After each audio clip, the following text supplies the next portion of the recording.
Round number 9 of the 2018 AARO AMP Energy Racing Series season would be at Circuit du Val-d'Or for the Québec 250 in Val-d'Or, Quebec. The AAA pole award goes to Nate Smith in car number 83, racking up yet another pole for ACS Racing. This event would be a reserve driver event, formerly I guess known as a one-off event. Jack Collins in car number 61 made it for JN Motorsports. Ricky Green in car number 29 for Richer Racing. Jean Serator, ANS regular, for Simmons Racing in car number 8. The 16 of Sebastian Morris, welcome back, for Sam Davids Racing.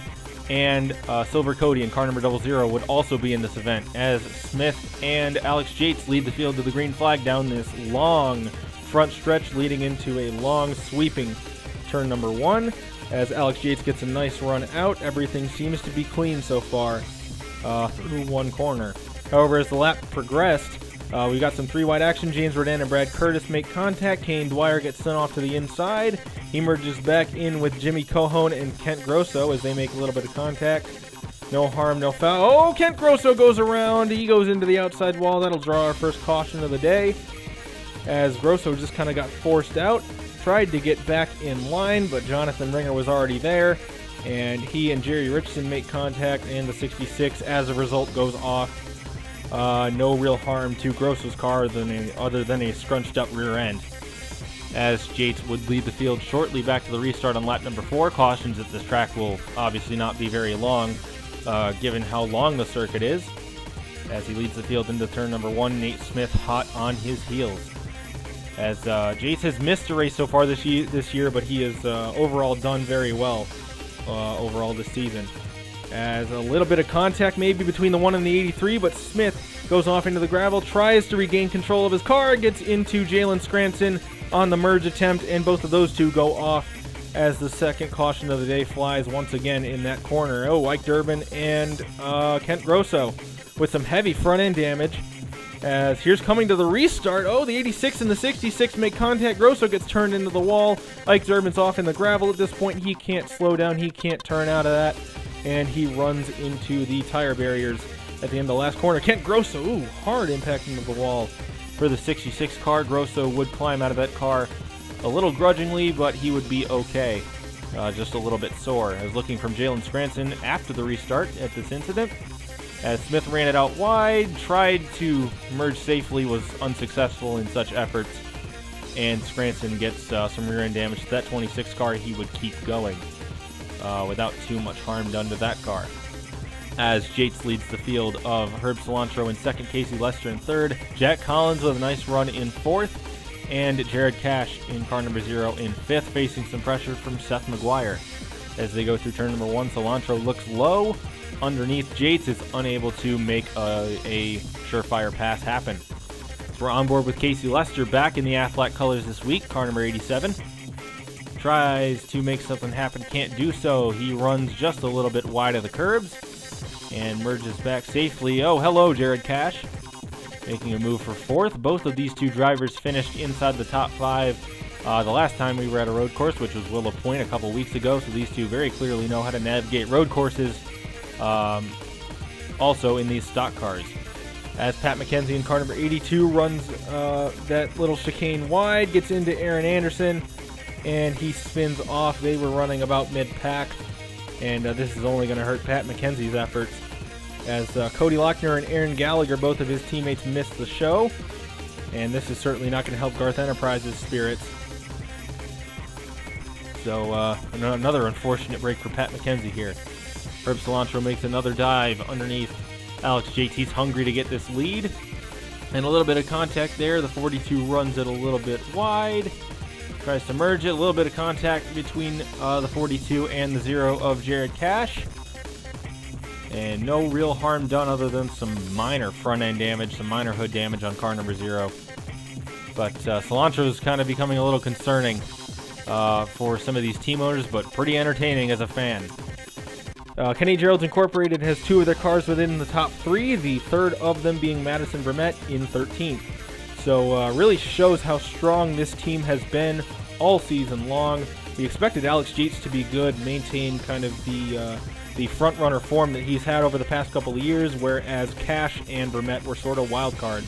and they have performed above adequate so far this year compared to their expectations. Herb Cilantro runs it wide again, slides in front of the zero of Cash, who tries to make a peek underneath him to take the spot, but Cilantro finds a lot of speed in that left-hand lane and holds off Cash for the spot, as he's stuck between a KGI sandwich right now. Barry Juveno in car number 77 brings on 7 Bug Killer out of Irony with the sponsor there.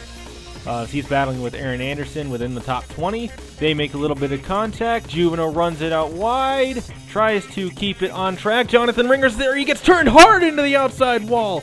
Big hit for the 77 of Juveno. No caution would be out. He would be helped out of that car by the safety crew. On board with Jonathon Ringer, not much he could have done. Juveno would be talking, but his exact medical condition is unknown, and Jonathon Ringer would suffer some pretty extensive engine damage from that collision, as he would drop through the field like an anchor in water. And, Jonathon Ringer tried to maintain his good point standing, but looks to be unable to do so with the engine damage he's got now, as he's going to limp this car around and pit somehow. No caution. I still don't understand that.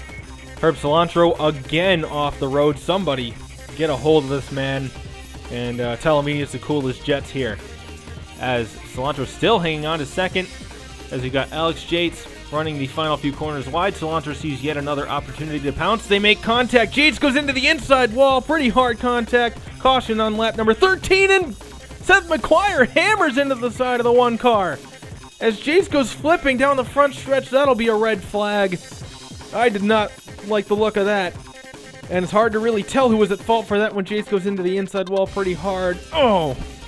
And Seth McGuire didn't really have much time to react, nor any place to go.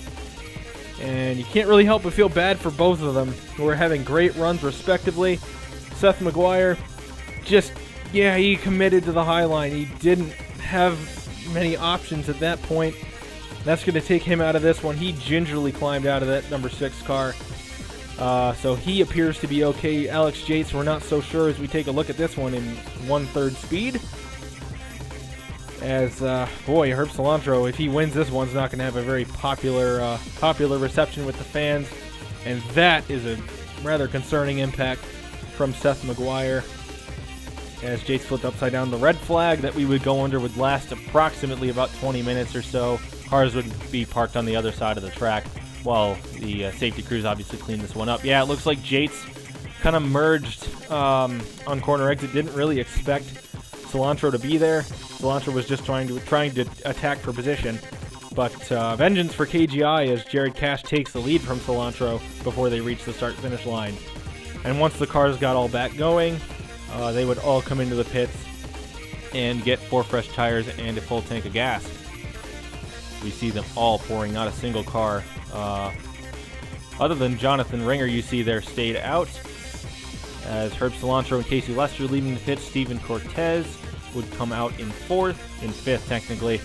As Bo Phillips and Jack Jefferson, I don't really know who won that battle off the pit road. As Jared Cash leads Jonathon Ringer, a very slow Jonathon Ringer to the restart. And that's certainly going to help Jared Cash out as we take the restart here on lap number 15, just shy of halfway.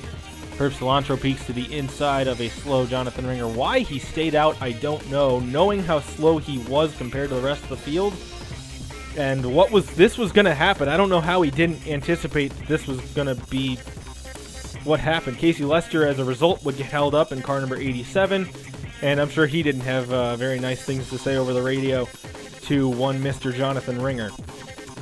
And Ringer's teammate, car number 61 of Jack Collins, would have a puncture on that machine, and he would have to bring it in shortly after the restart. He would get the right side tires changed. We believe it was a right front going flat on that 61 Pepsi Dodge Charger. And like Seth McGuire, he's been in the JN Motorsports development program for quite a while. The team threw him a bone, wanted to see what he could do in an AERS car, and unfortunately he's not going to get the result that he desired. As Herb Cilantro makes a move underneath Jared Cash, who tries to use the outside line to his advantage, get some momentum. Doesn't quite, seem to work this time, as Cash has the right-hand side through the hairpin here, and Cilantro is going to have to settle for second for now.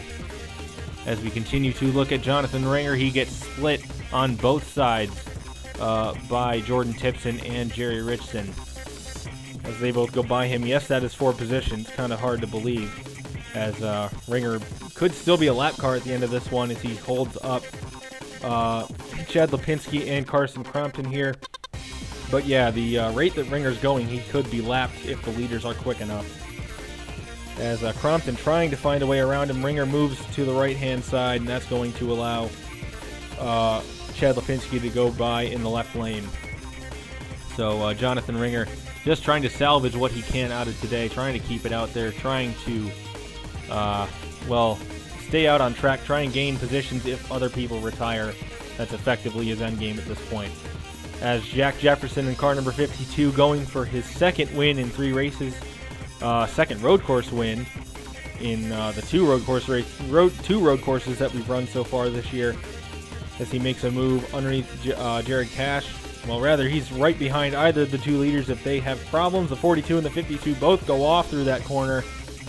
And Cilantro continuing to test the patience of Jared Cash here as he makes a move up to the left of Cash, and looks like he'll be able to make it happen. Cash trying to use the outside line, that blue tarmac off to the side, to his advantage, but can't do so, as Cilantro completes the pass and takes the lead for himself and looks to try and bring Jack Jefferson through to second, which it appears he's successfully done, but Cash makes a move in the left lane, trying to challenge Jack Jefferson for second. Great stuff here around Circuit du Val-d'Or, but it appears that Jefferson has the upper hand. However, through these final few corners, the outside line is where you want to be, and Jared Cash is going to demonstrate this by rocketing through with an abundance of momentum through the exit of the final corner.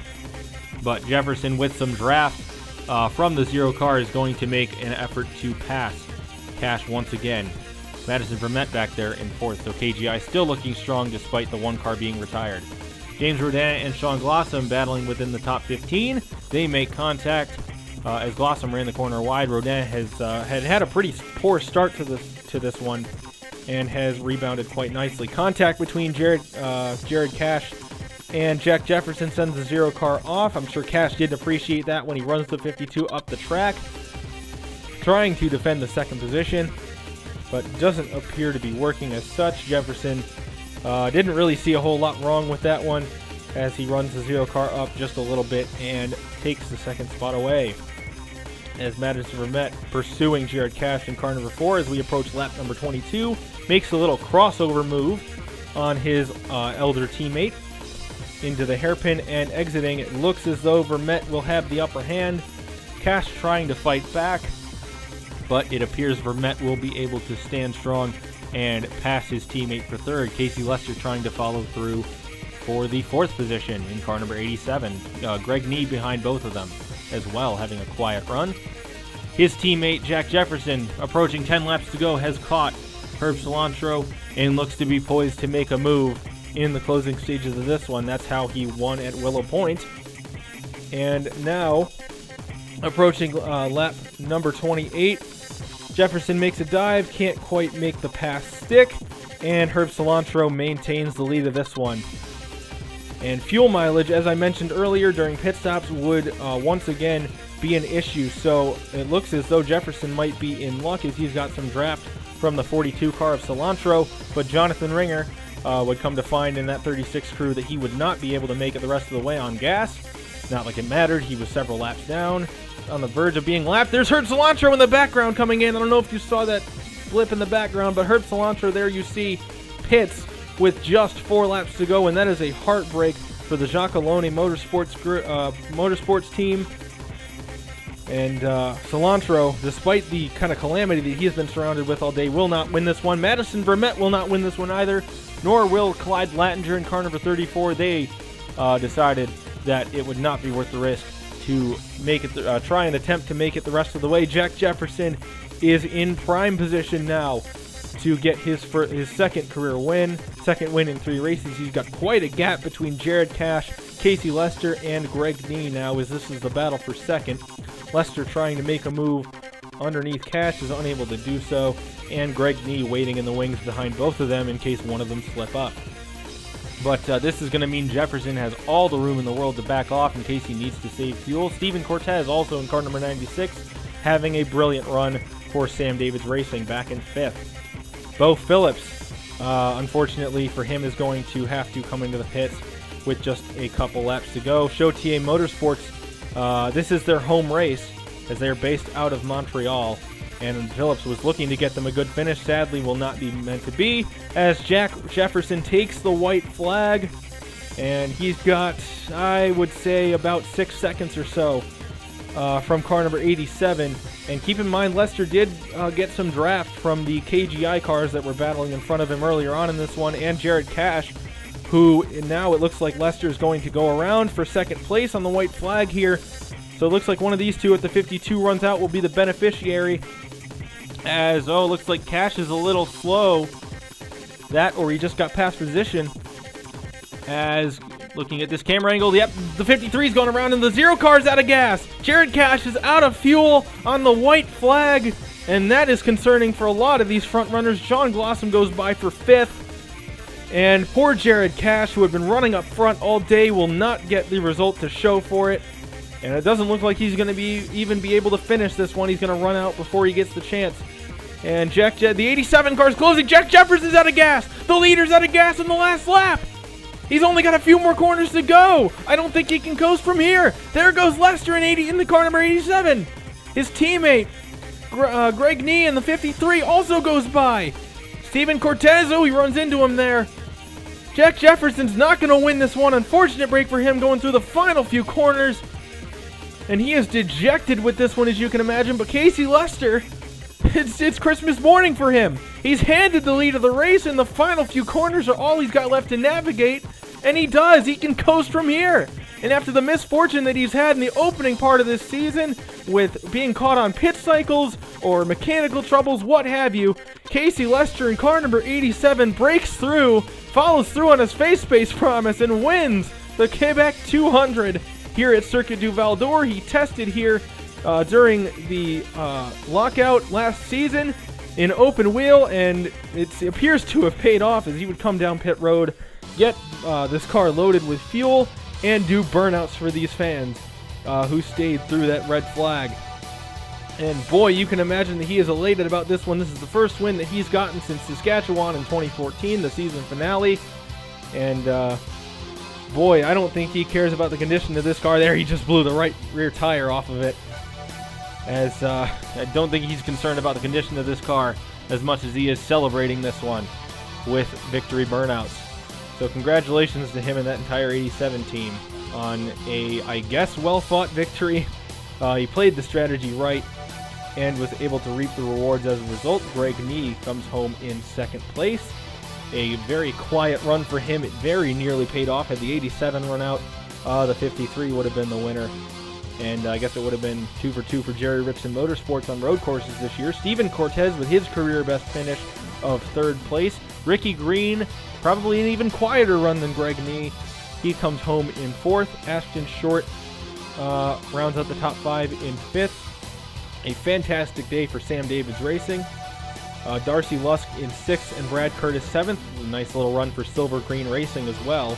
Jean Serrator, great run for him, great first impression. Comes home in 8th despite the wreck that the 1 and the 6 car had and some of the fuel mileage issues that the rest of the field had. Aaron Anderson finishes the race in 9th. Great run for him. And Jordan Tipson gives Shotier Motorsports a top 10 in their home event. And looking at the driver's points leaving the Circuit du Val-d'Or, Kane Dwyer has 984 points. However, he lost 25 to Michael Carter, who is now only 8 markers back. Casey Lester with his win brings himself to within just 20 of Kane Dwyer. Jack Jefferson is a much larger margin back, 107, behind the 10 car. Carson Crompton with his poor showing today drops to 5th, 120 behind. Tyler Diefert is 60 behind Crompton, 180 back. Alex Yates is in 7th. We'll have to see about his medical condition, obviously with that scary wreck on the front stretch with Seth McGuire. But Yates is still 10 points ahead of Jared Cash. Seth McGuire right behind Cash in 9th, 217 behind Dwyer.